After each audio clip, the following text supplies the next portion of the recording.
Hi, we'll continue the session now. So last session we seen about the test design or test case design activities.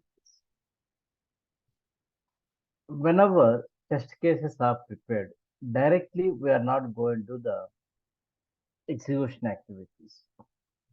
Before going to exhibit, what we have to do, we need to go for the review on the test cases. Why we have to go for the review on test cases is in order to confirm whichever test cases are prepared, those test cases are correct or not, those are sufficient or not. For that, we have to go for the review on the test cases. Okay, so once all the test cases are prepared, then we conduct a review on test cases. In general, review will be conducted. In general, review will be conducted in two levels. They are peer review, then test lead review. What is that peer review means? Within the testing units, by interchanging their written test cases, a review will be conducted. So, which we are going to call peer review, we are going to call. After the peer review is completed, then those test cases will be given to the test lead, where we go for the review on the test cases. Okay, so that is called test lead review.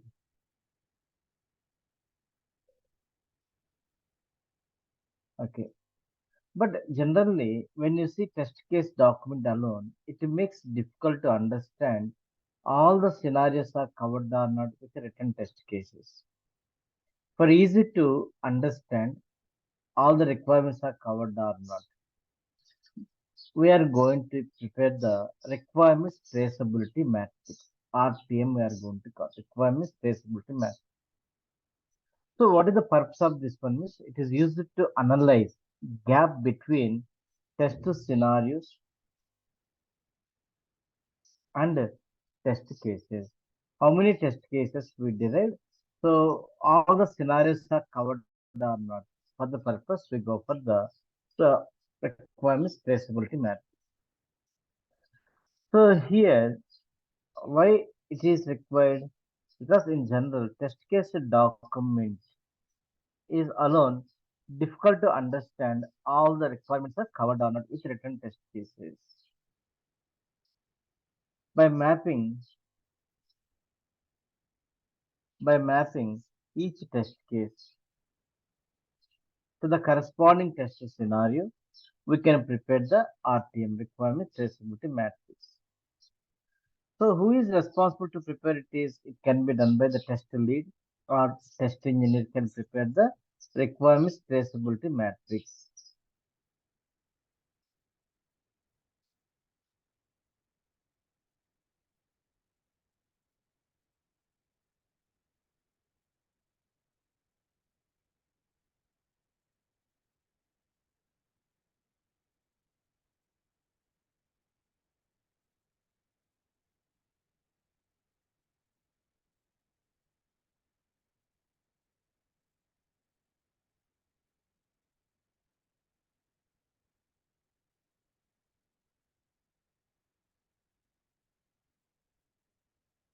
Okay.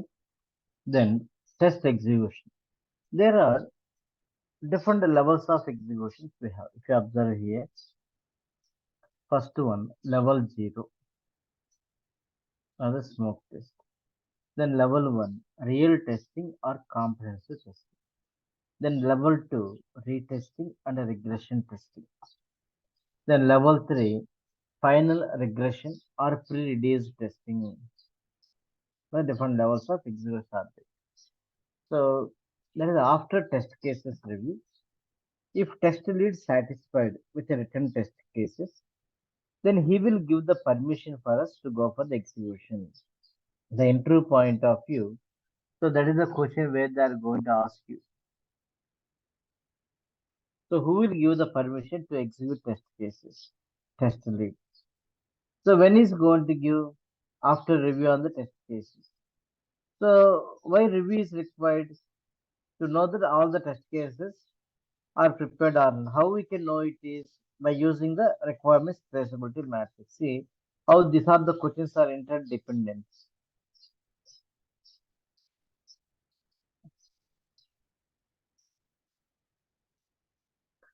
So test execution levels. We have the level 0 execution, the smoke test. Whenever initial build deployed a test environment, first we go for the smoke test to check the build is stable or not.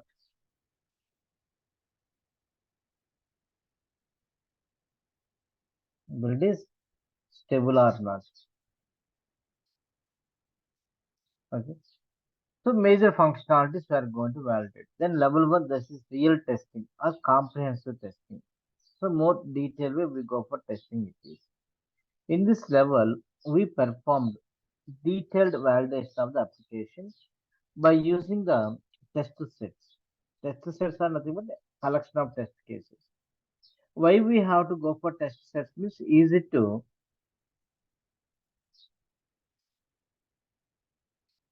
analyze the test execution coverage.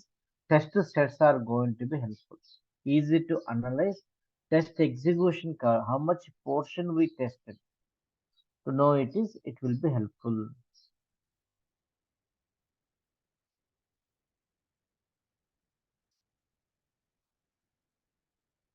Okay. At the time of execution, we provide the different kind of status for the test cases. Test case one, suppose we have the four steps are this. When you start execution, all these four steps are passed. Then we can give the status called passed. That means when all the steps are passed in a test case, then we can give a status called passed. Failed.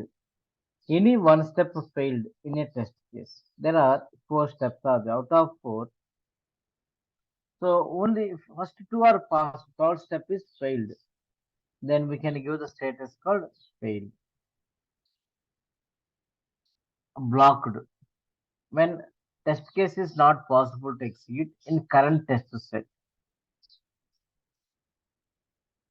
When test case is not possible to execute in current test set due to parent functionality failure. Due to parent functionality failure.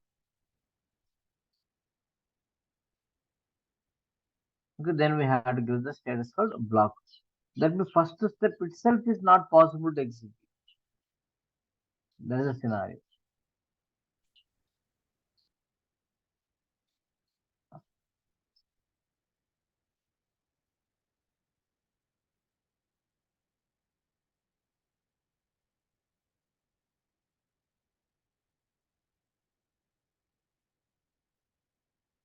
Then not completed. Some of the steps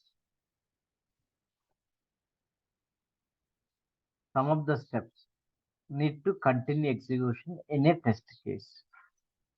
Then not completed. Two steps are passed. The other steps need to continue, but today I am going to pass. Maybe later I am going to continue the execution. Then what we can give status here? So not completed. That's the four kind of status we have. Okay, the execution time, which we are going to provide. Then level two, we can say retesting and regression testing. Retesting, regression testing, both are going to perform on modified build. Both are going to perform on modified build.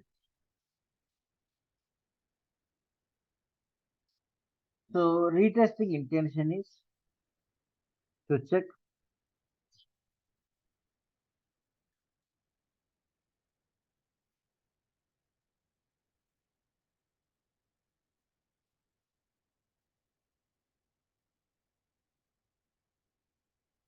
which are the defects we identified in previous build. Those are resolved or not. For that we go for the retesting.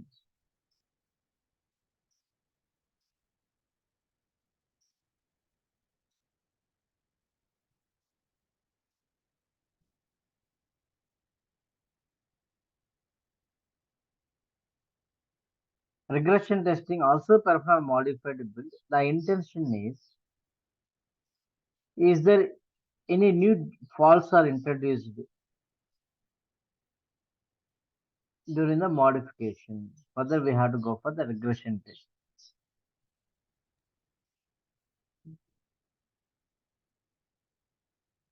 Level 3, that is a final regression test or pre-release test or end-to-end scenario testing. In this test, we validate some of the functionalities from login session to logout session. Complete transaction flow from login session to logout session we are going to do. So suppose if I go for the Gmail application, the end-to-end scenario testing will be like this. So log into Gmail account, compose mail, attach file, send mail, delete mail.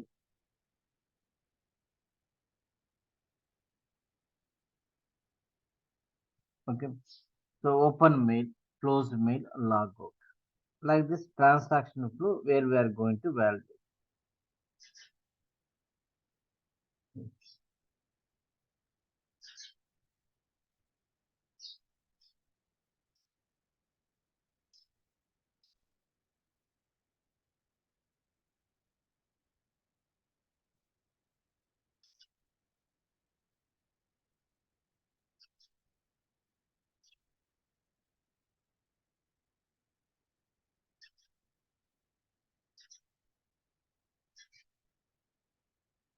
In general, this type of end-to-end scenario testing performed based on the defect density.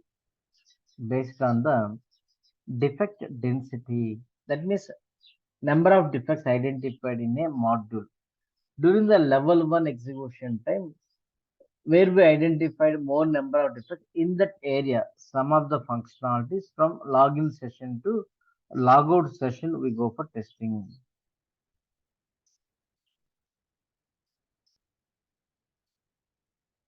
That is the end-to-end scenario testing we are going to call. Then defect reporting and defect tracking. So actually when we are going to identify the defects, when we identify the defects during the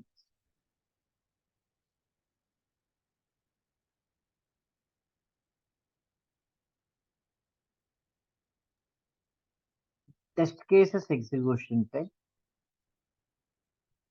during the test cases execution time, whenever we identify deviation between expected to actual result, that we are going to call defects. That is the defect means. During the execution time, we are going test cases execution time, we identify the defects. Defect can also called as an issue or incident or fault. Defect can also called as an issue or incident or fault. Okay. Defect management.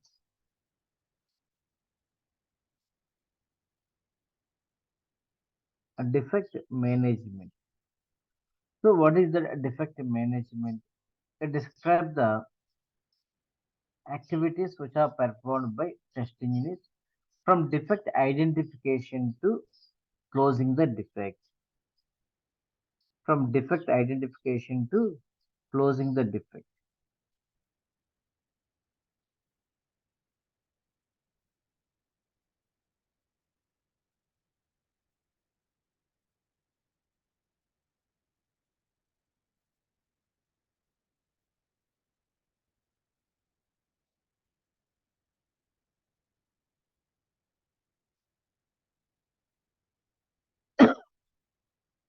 What are the activities are there? Means defect identification, defect reporting, defect tracking, defect retesting, defect closing. Defect retesting, defect close are the 5 activities which we are going to do on defects.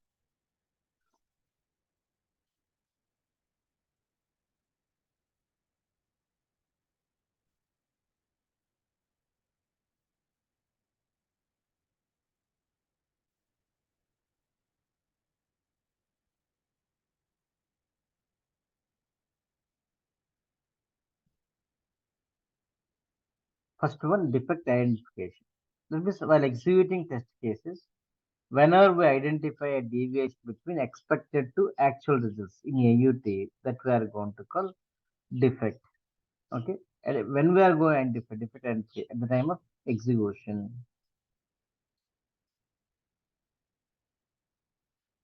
Next, defect reporting. Defect reporting is notifying about the defects to developers is called defect reporting.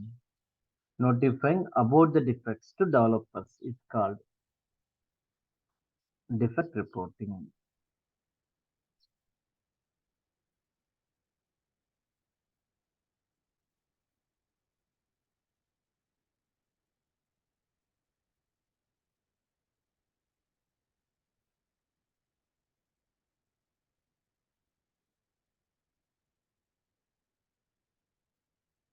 Okay.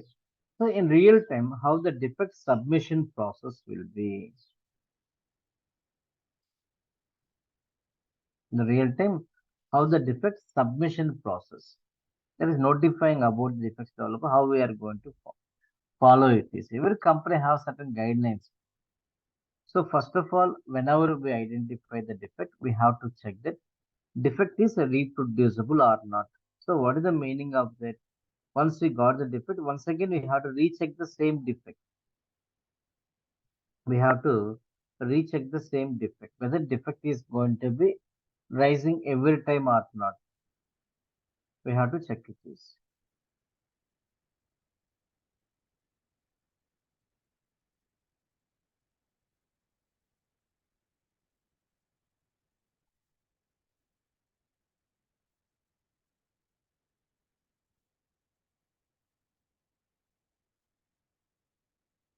Okay, that is a defect reproducible or not.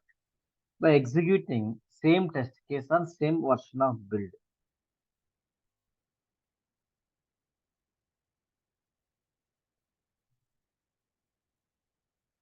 Step 2, reproduce the defect in peer or colleague compute. You ask your colleague to test the same functionality to confirm in his system also is getting the same defect or not.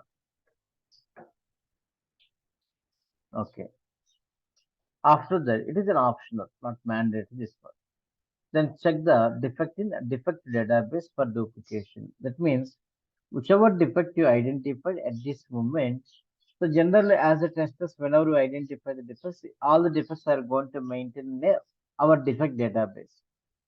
We have to confirm it is whatever defect identified, this kind of defect already anyone is identified or not. Further, we have to check it is in the defect database for duplication.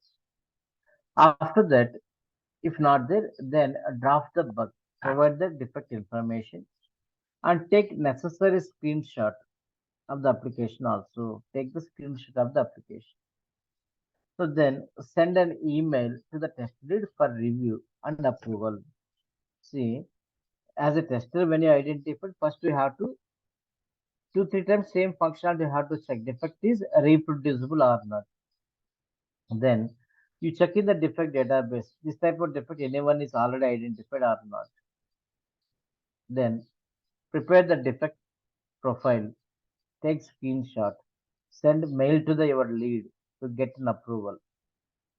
Then is approved means then we are going to send to the defect to the development lead, not directly developer. Development lead we are going to report it is.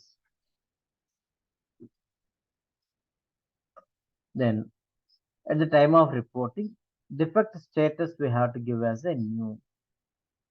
Now this is the interview point of view. They will ask the question to you. So how we are going to report the defects in your company? Now you have to say that as a test engineer, whenever I identify defect, I will going to recheck the same functionality to confirm whether the defect is reproducible or not. If a defect is reproducible, then defect is reproducible. So more information not required. Some defects may not go and rise every time.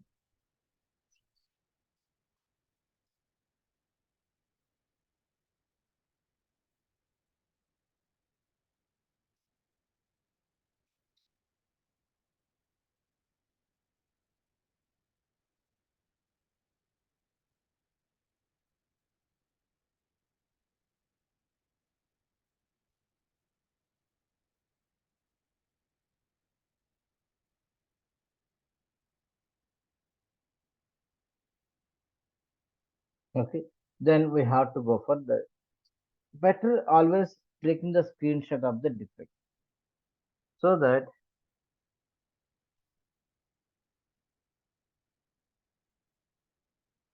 it is easy to give the information to the our developers.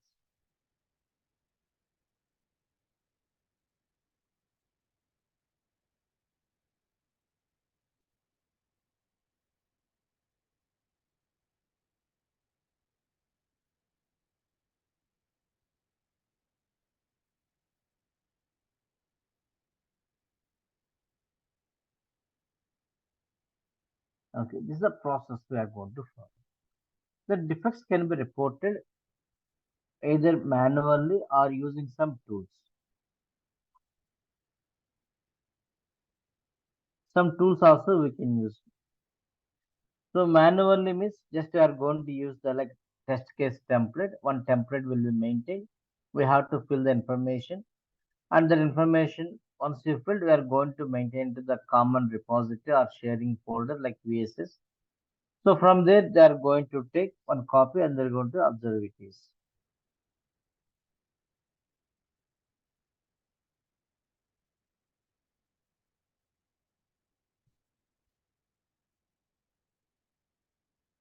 Or majority of the companies nowadays they are going to use the tools.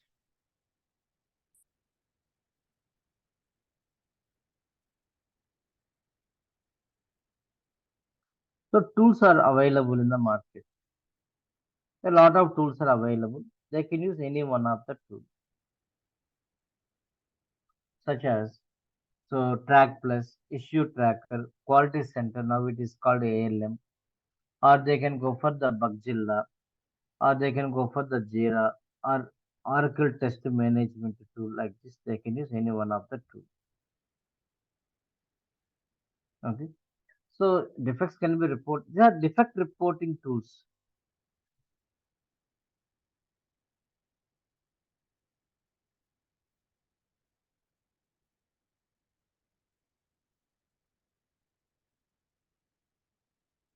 The defect tracking.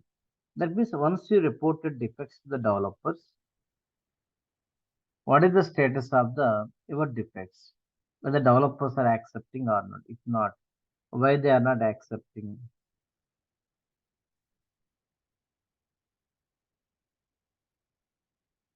Okay. So make sure those defects has to be resolved by the developers. That kind of information we have to provide.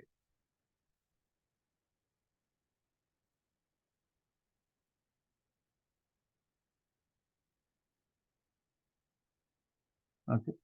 So the defect tracking is the process of tracking the logbook defects in a product from beginning to closure and making new version of the product that has to be fixed by the developers.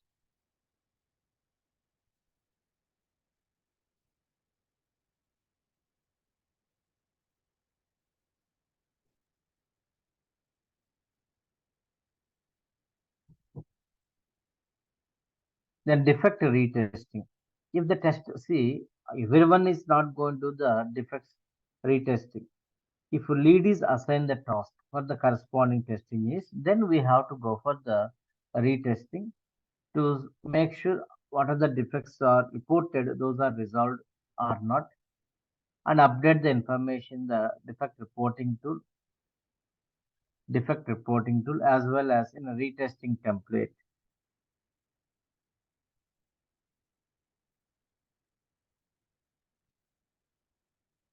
Okay. Then defect closure. What is the defect closure? Once a defect has been resolved and verified, so then we have to give the status called closed. If you satisfied as a tester, if suppose you are not satisfied, again we have to raise the issue. At the time we have to give the status called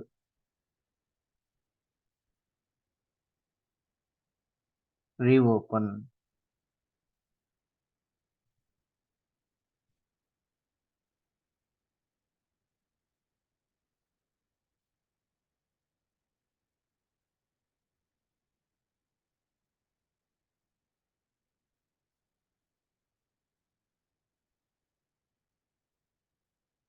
defect closure. These are the different kind of activities comes under defect management. Who is responsible to do this all the activities? You are the responsible test engineer. We do these activities.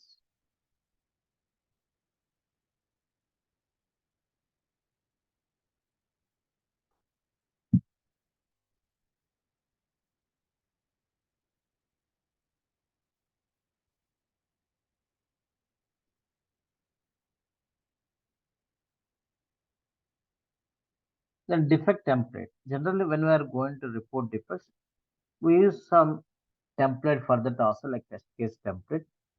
What are the components will be there here?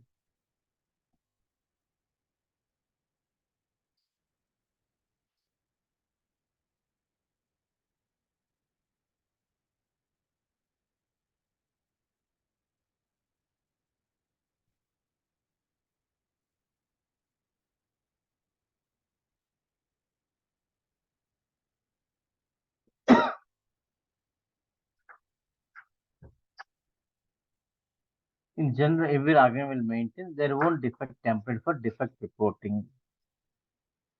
What are the components are there? The first one is summary. Brief description about the defect. Example, application allowing different values in password and confirm password while performing user registration. What type of defect you identified? About the defect, brief description we are going to provide. Then, defect ID. There is a number, unique identifier for a defect. So reported by name of the test engineer, report on, and which date you are reporting. Usually, as a test engineer, whenever you identify the defect on the same day,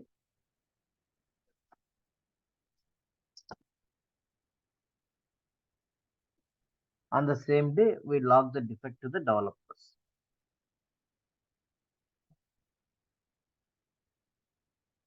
Okay. So we are not going to wait until all the test cases are executed.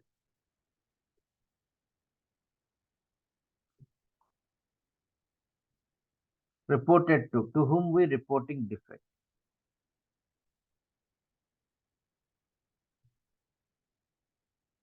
As a whom to report.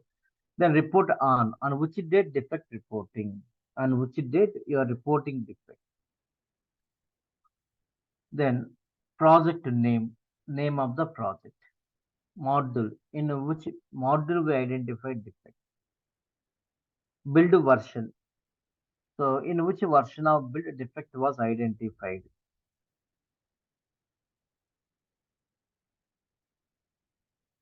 Okay. Test set. That is the name of the test set. So in which test case is failed. Test case ID or name of the test case.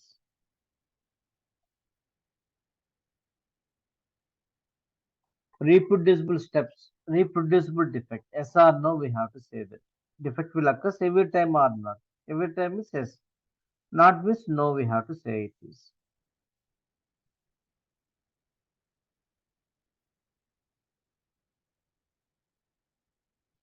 So defect snapshot. Always good practice to send the defect screenshot to the developers. Then reproducible steps, nothing but how you identify defect. Those steps you have to given to the your developers.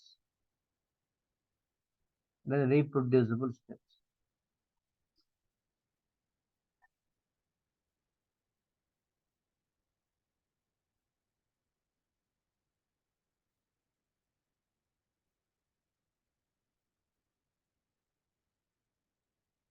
Then severity. Severity describes that whichever defect you identify, how much impact that defect is taking your further execution activities. That is called severity. The seriousness or impact of the defect to go for the further execution activities. There can be four levels of severity: critical, major, moderate, minor. Critical means high functional defect. Without solving such a defect, it is not possible to continue the Remaining test cases execution, those kind of defects we have to say critical. You have to say critical. Okay. So major high function defect, but there is a workaround to continue important functionality. But still there is a possibility where you can able to continue the execution activities. We can able to continue the execution activities. Then moderate, medium and low functional defects. Moderate, like not what document is there. If I go for the file mail is important. Now I have the some other options such as like so page layout or references. Very rarely I'm going to use, but functionalities we can go for the defects identified at that level. We can say moderate. We are going to say. Then minor, that is user interface and usability related user interface and usability related defects.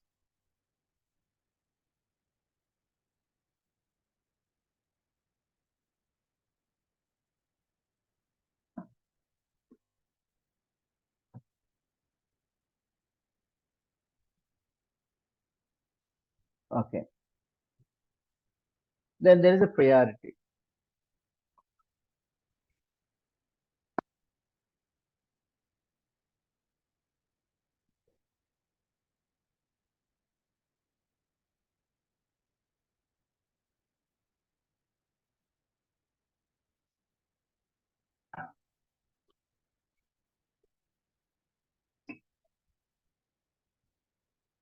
The priority who is going to provide means developers. Once you reported defects developers will do the triage meeting. Developers will do the triage meeting. At that time, so whatever defect you identified, in which functionality you identified defect, which functionality you identified defect, how much important that functionality. So which defects we need to resolve first. Based on that, they go for the prioritize the defect. Which defects we need to resolve first. In their point of view, they give the priority. So severity levels are given by the test engineer. Priority will be given by the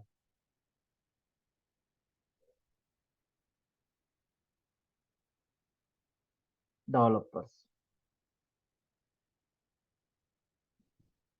There can be different levels of priorities: urgent, high, medium, low. Like this, we have the different kind of priority levels.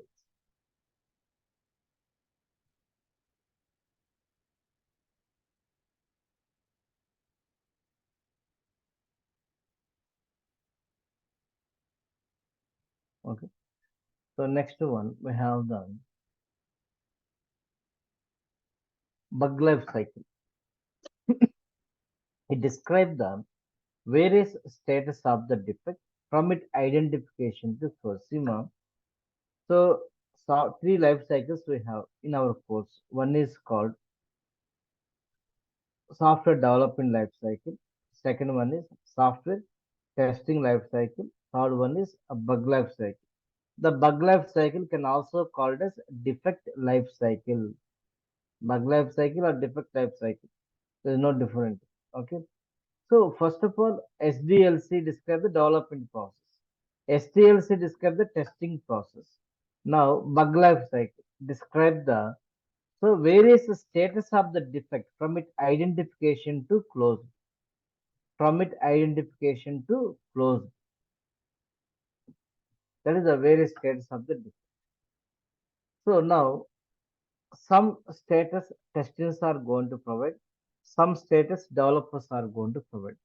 But in interview point of time, whenever we're going to ask the what is bug life cycle, instead of saying the what it describes, directly students are going to start explanation. what different kind of status we have for the they're going to say this.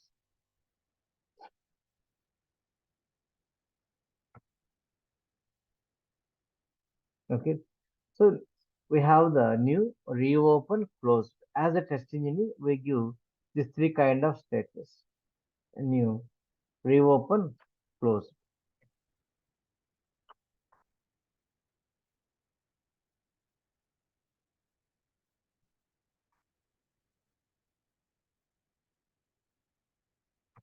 New means first time when you identify defect, you are reporting to the developers. We have to give the new. Reopen when we are going to provide this while retesting. As a test engineer, we are not satisfied about the defect resolve work.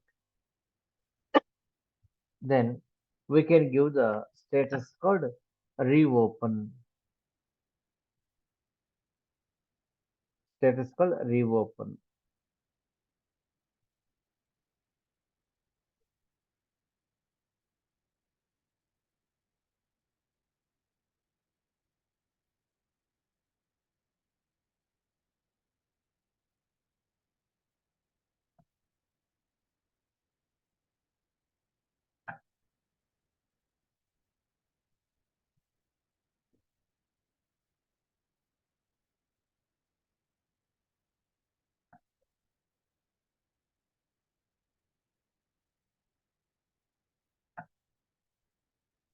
Okay. There are three kind of status. As a test, we are going to new, reopen, close. Same way. So developers, once you reported defects to developers also going to give the some status for a defect. What type of status developers are going to provide?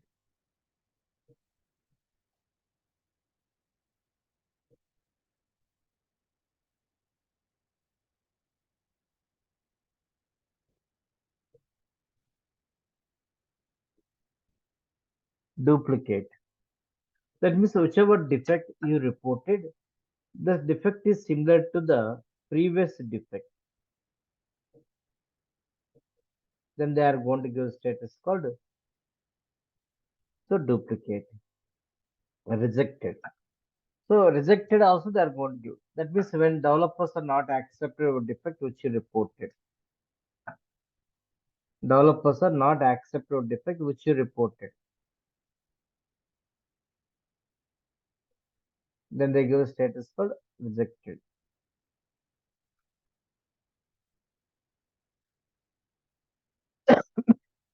Hold. So developers need more information about the defect. When developers need more information about the defect,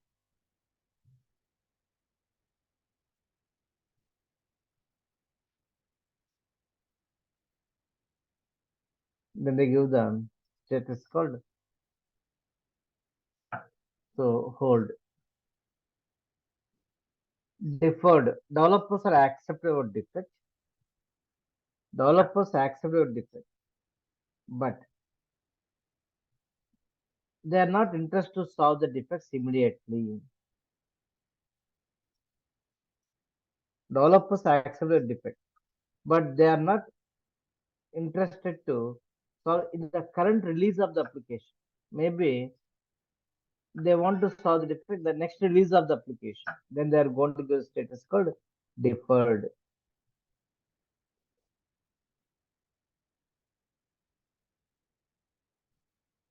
Okay.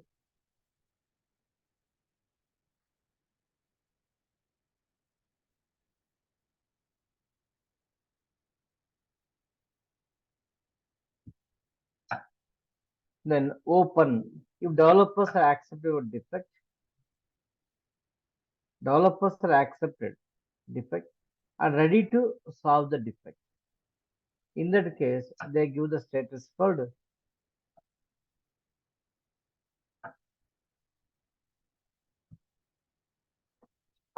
open. Assigned. When task is assigned to the particular developer to fix the defect, then they give the status called assigned. Whenever developers are resolve the defect, they give the status called fixed. Like this, we have the different kind of status developers are going to provide for a defect.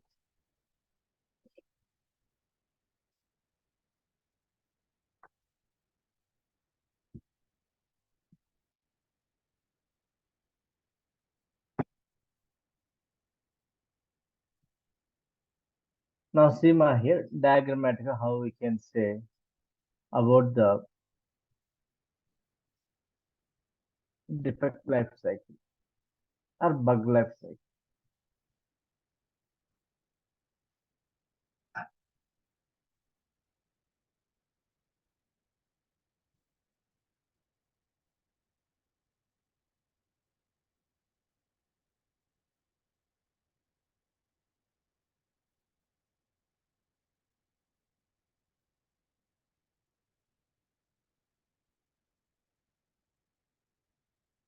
Bug life cycle. Now, understand my here.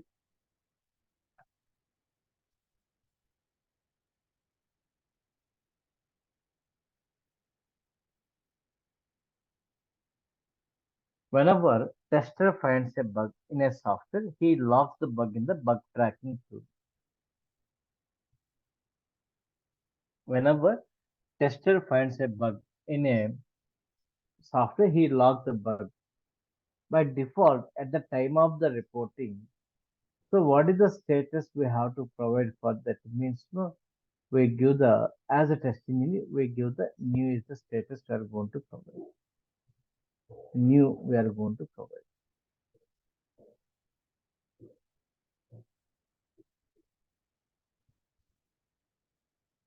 Okay.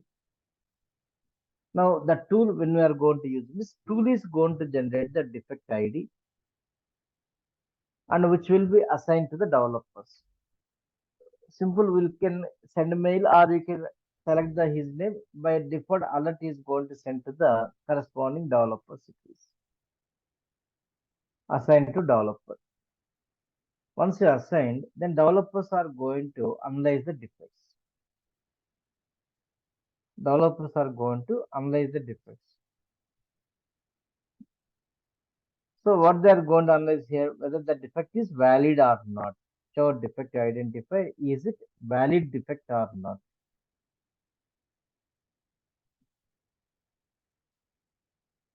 Valid defect or not. And if it is valid, they have to resolve it. Who is going to do this activity? Developers. So triage meeting by developers. There is a triage meeting by developers are going to conduct.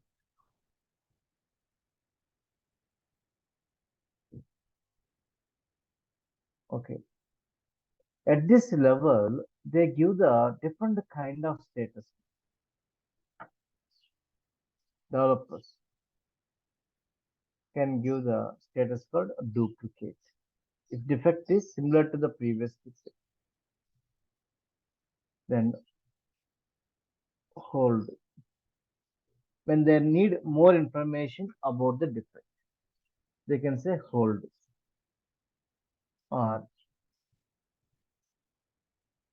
they can go for the duplicate. Whichever defect you reported, which is similar to the earlier defect, they can go for the duplicate. Or defect is not raised due to their mistake, then rejected.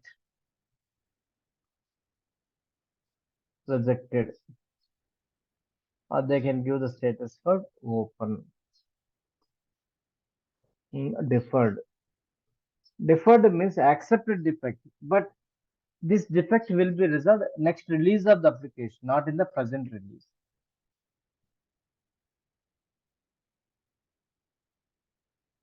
Next release of the application, they are going to solve. And they can say open.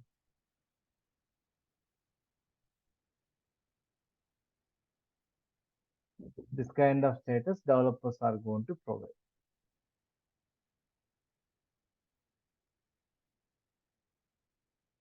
Then They can go for the fix the bug or resolve the bug. Once the task is assigned,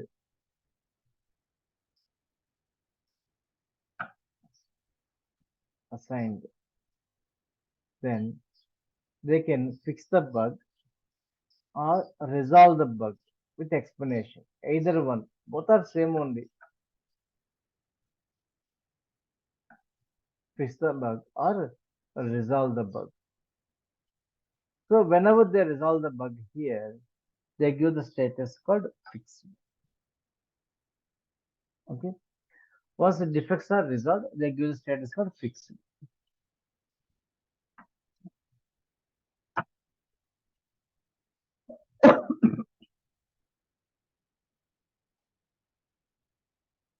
Which is in turn assigned to the testers who verifies the bug.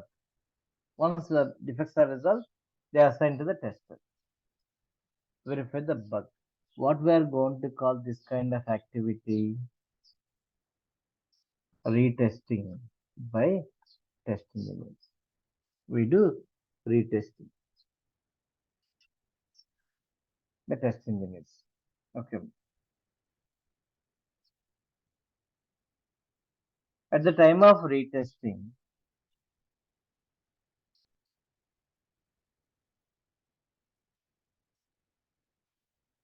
so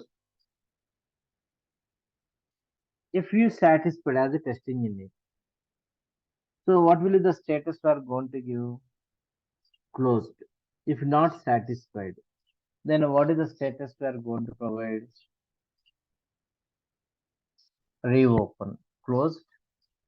If not satisfied, we go for the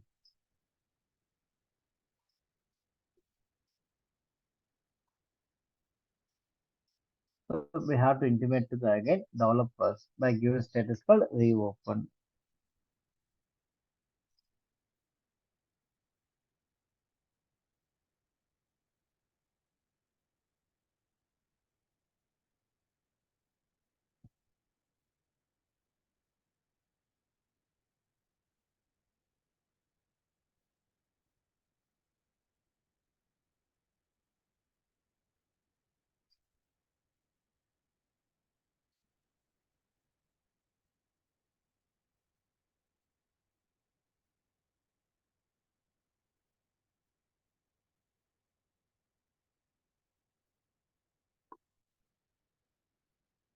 Okay, like this we can go for the bug life cycle. So as a testing unit, what are the different kind of status we are going to provide? I said so new, closed, and reopened. But developers are going to give different kind of status. Now, what we should aware of that, we should be familiar about them. So different kind of status. The interview point of view, they will ask the question to you. How do you know that whether developers are accepted your defects or not, which you reported? Then what is the answer for that? You have to say by saying the status of the defect, we can understand whether it is resolved or not.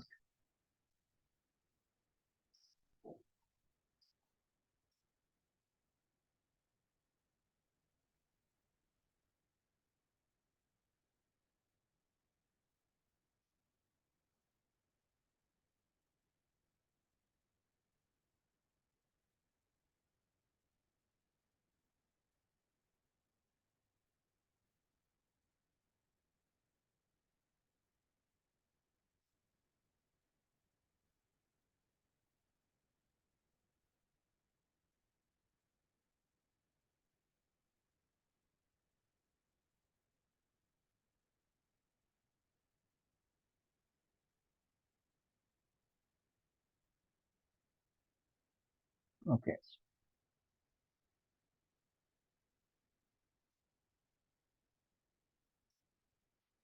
So one of the interview question, how do you know whether developers accept the defect or not? By seeing the status of the defect. Then defect is, it is a time gap between defect identification date to closed date.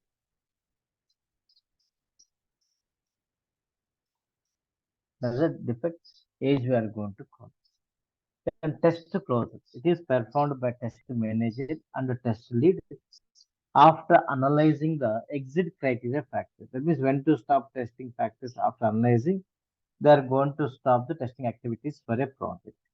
Okay. This is a entire software testing life cycle basis how it is going to be.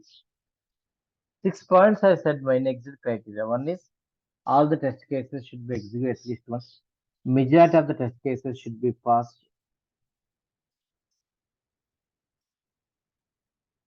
Majority of the test cases should be passed.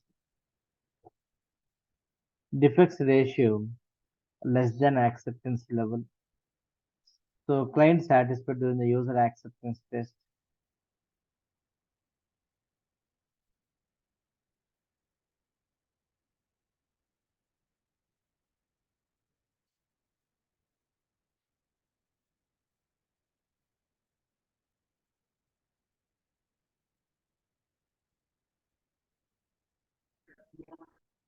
Okay. So like this defects rate less than acceptance level. These are things they have to analyze based on they decide that.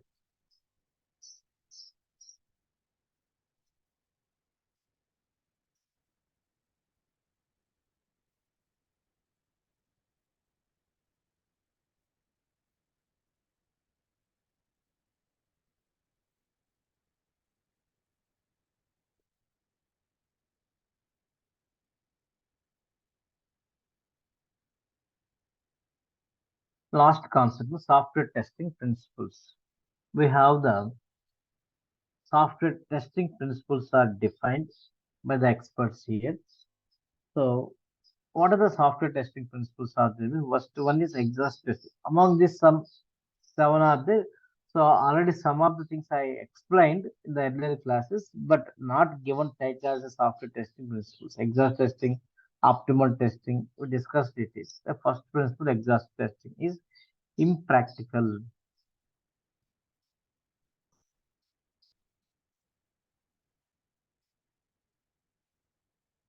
What is that exhaust test? Testing the application with all possible permutations and combinations is not preferred.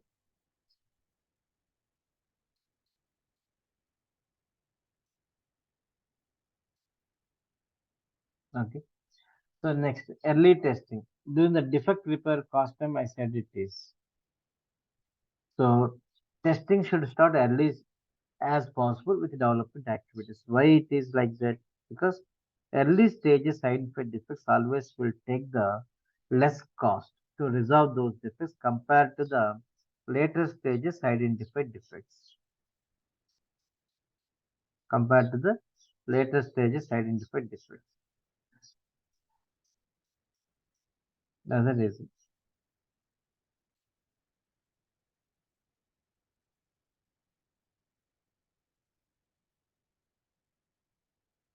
Next, defect clustering. A small number of modules contains most of the defects detected or operational failure. That means here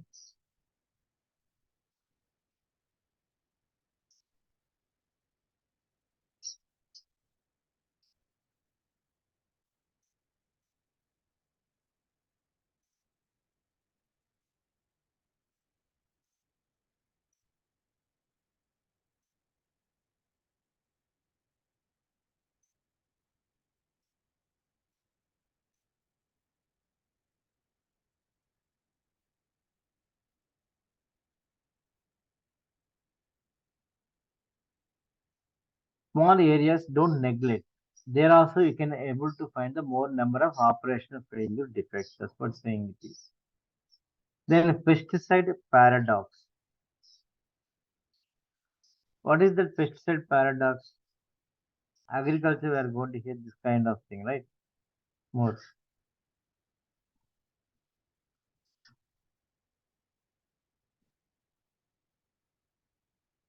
So if the same test cases again and again you are executing, you may not going to find the defects in application.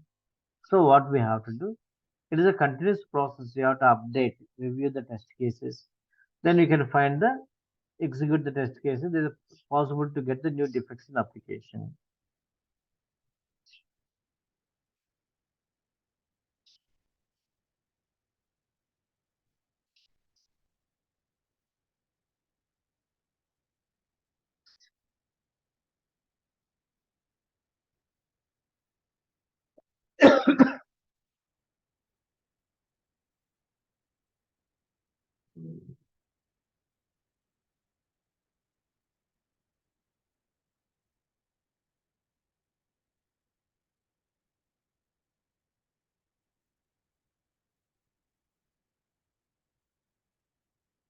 Then absence of error false. Software which is 99% bug free.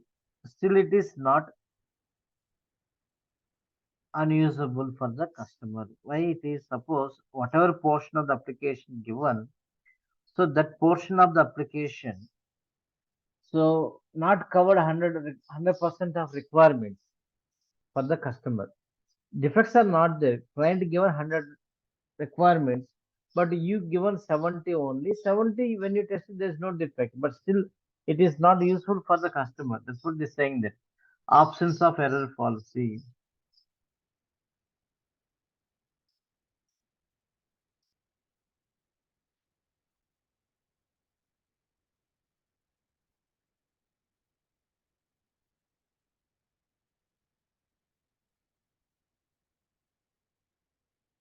Okay.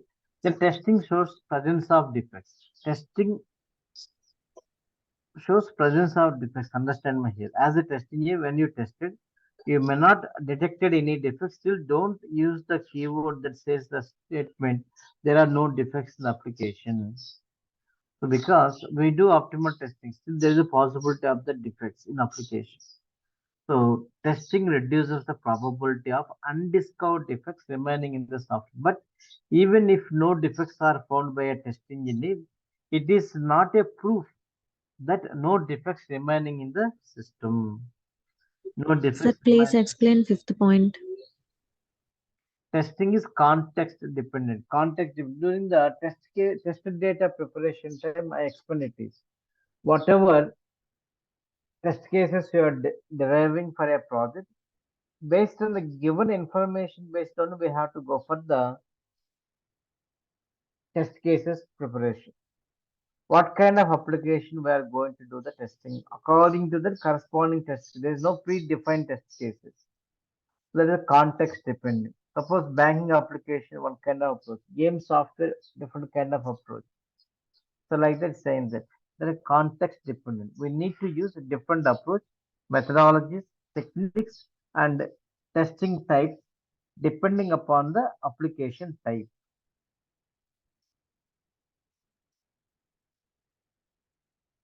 Depending on the application type. So the software testing principles we have. This is a manual testing portion. I will going to share the interview questions and this recording sessions also from I will going to upload today. I'm going to share with you. Try to watch it once again. Hardly it will take 6 hours complete manual testing revision. So and the questions try to watch it once again. Questions. So it makes there is a manual test maximum. These are the topics are required for us. Okay. That is the class for us. So